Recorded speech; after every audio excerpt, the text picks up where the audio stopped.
بسم اللہ الرحمن الرحیم۔ قرآن مجید میں مختلف مقامات پر حضرت آدم علیہ السلام کی پیدائش کا ذکر ہے، اور جس وقت تیرے رب نے فرشتوں سے فرمایا کہ بے شک میں زمین میں اپنا ایک نائب بنانے والا ہوں، تو فرشتوں نے عرض کیا کہ اے ہمارے رب، کیا تو ایسے شخص کو نائب بنائے گا جو زمین میں فساد کرے گا اور خون ریزی کرے گا؟ حالانکہ ہم تیری حمد کے ساتھ تیری خوبی اور پاکیزگی بیان کرتے ہیں۔ اللہ تعالیٰ نے فرمایا کہ جو میں اس میں مصلحت جانتا ہوں وہ تم نہیں جانتے، اور اللہ تعالیٰ نے حضرت آدم علیہ السلام کو تمام دنیاوی چیزوں کے نام سکھا دیے، پھر ان چیزوں کو فرشتوں کے سامنے پیش کیا اور فرمایا کہ مجھے ان چیزوں کے نام بتا دو اگر تم سچے ہو۔ فرشتوں نے عرض کیا اے اللہ، تو پاک ہے، ہمیں ان چیزوں کے نام معلوم نہیں ہیں مگر جتنا تو نے ہمیں سکھا دیا، بے شک تو ہی بڑے علم والا اور بڑی حکمت والا ہے۔ اللہ تعالیٰ نے فرمایا کہ اے آدم علیہ السلام، تم ان کو ان چیزوں کے نام بتاؤ۔ پس جب حضرت آدم علیہ السلام نے فرشتوں کو ان چیزوں کے نام بتلا دیے تو اللہ پاک نے فرمایا کیا میں نے تمہیں کہا نہیں تھا کہ تحقیق میں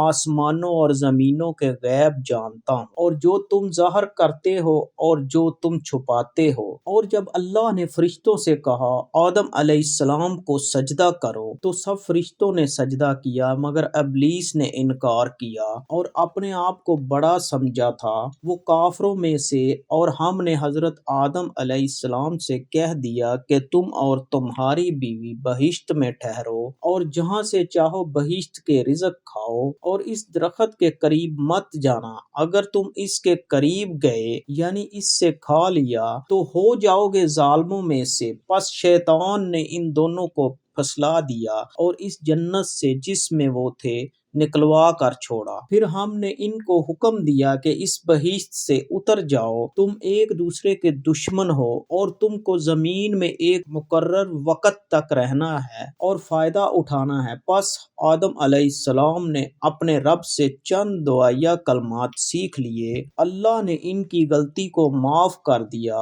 اور اللہ تعالیٰ معاف کرنے والا رحم کرنے والا ہے۔ ہم نے کہا کہ تم سب کے سب اس بہشت سے اتر جاؤ، پس اگر میری طرف سے تمہارے پاس ہدایت آئے تو اس پر چلنا، اور جو میری ہدایت پر چلیں گے تو ان پر کوئی ڈر نہیں ہوگا اور نہ وہ غمگین ہوں گے، اور جو لوگ میری نافرمانی کریں گے اور میری آیات کو جھٹلائیں گے وہ دوزخ میں ہمیشہ رہیں گے۔ اور اللہ عز و جل نے فرمایا بے شک حضرت عیسیٰ علیہ السلام کی مثال آدم علیہ السلام کی طرح ہے، اللہ نے اس کو مٹی سے پیدا کیا، پھر اس کو کہا کہ آدم ہو جا، پس وہ آدم بن گیا۔ اور اللہ تعالیٰ نے فرمایا اے لوگو، اپنے رب سے ڈرتے رہو، جس رب نے تم کو ایک جان سے پیدا کیا اور اس سے اس کی بیوی پیدا کی، اور ان دونوں آدم علیہ السلام و حوا علیہ السلام سے بہت سے مرد اور عورتیں پھیلا دیں، اور اس اللہ سے ڈرتے رہو جس کے واسطہ کے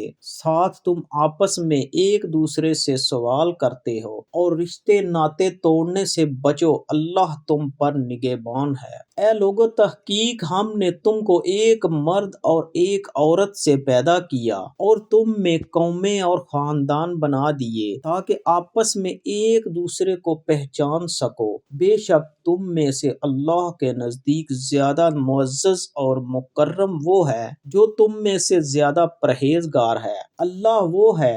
جس نے تم کو ایک جان سے پیدا کیا، پھر اس سے اس کی بیوی بنائی تاکہ وہ اس کے ذریعے سے سکون حاصل کرے۔ اور تحقیق ہم نے تمہیں پیدا کیا، پھر تمہاری شکلیں بنائیں، پھر ہم نے فرشتوں سے کہا کہ آدم کو سجدہ کرو تو انہوں نے سجدہ کیا مگر ابلیس سجدہ کرنے والوں میں سے نہ تھا۔ اللہ تعالیٰ نے فرمایا اے ابلیس، تجھے کس چیز نے سجدہ کرنے سے روک رکھا ہے جبکہ میں نے تجھے اس کا حکم دیا ہے؟ ابلیس نے کہا کہ میں اس آدم سے بہتر ہوں، تو نے مجھ کو آگ سے پیدا کیا ہے اور اس کو مٹی سے پیدا کیا ہے۔ اللہ تعالیٰ نے فرمایا کہ تو اس سے اتر جا، تجھے یہاں انکار کرنے اور بڑائی کرنے کا کوئی حق نہ تھا، پس نکل جا، بے شک تو ذلیلوں میں سے ہے۔ ابلیس نے کہا کہ مجھے مرنے کے بعد اٹھائے جانے کے دن تک مہلت دے دیے۔ اللہ تعالیٰ نے فرمایا کہ تجھے مہلت دے دی گئی ہے۔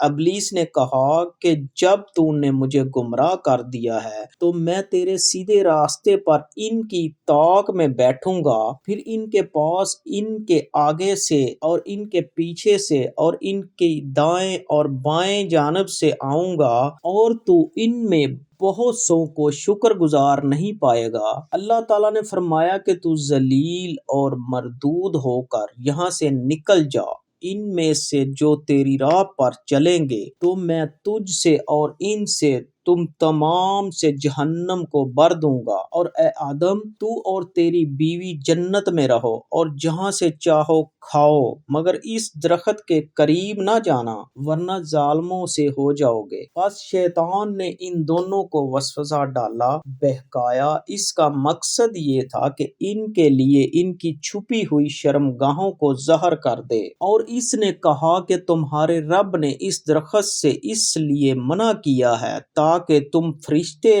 نہ بن جاؤ یا اس میں ہمیشہ رہنے والے نہ بن جاؤ، اور قسمیں کھانے لگا ان کے سامنے کہ میں یقیناً تمہارا خیر خواہ ہوں۔ آخر اس نے دھوکہ دے کر ان کو پھسلا لیا، تو جو ہی انہوں نے وہ درخت چکھا تو ان کی شرمگاہیں ان کے لیے ظاہر ہو گئیں، اور وہ مارے شرم کے جنت کے درختوں کے پتوں کو اپنے اوپر چپکانے لگے، اور ان کے رب نے ان کو آواز دی، کیا میں نے تم کو اس درخت سے روکا نہیں تھا اور کہا نہیں تھا کہ یقیناً شیطان تمہارا کھلا دشمن ہے؟ اب وہ دونوں لگے التجائیں کرنے کہ اے ہمارے رب، ہم نے اپنے اوپر ظلم کیا، اگر تو ہمیں معاف نہیں کرے گا اور رحم نہیں کرے گا تو ہم خسارہ پانے والوں میں سے ہو جائیں گے۔ اللہ تعالیٰ نے فرمایا، تم اتر جاؤ، تم ایک دوسرے کے دشمن ہو اور تمہیں زمین میں رہنا ہے اور ایک وقت تک نفع اٹھانا ہے۔ اسی زمین سے پیدا کیا ہم نے تم کو اور اسی میں لوٹائیں گے ہم تم کو، اور اسی زمین سے دوسری مرتبہ ہم تم کو باہر نکالیں گے۔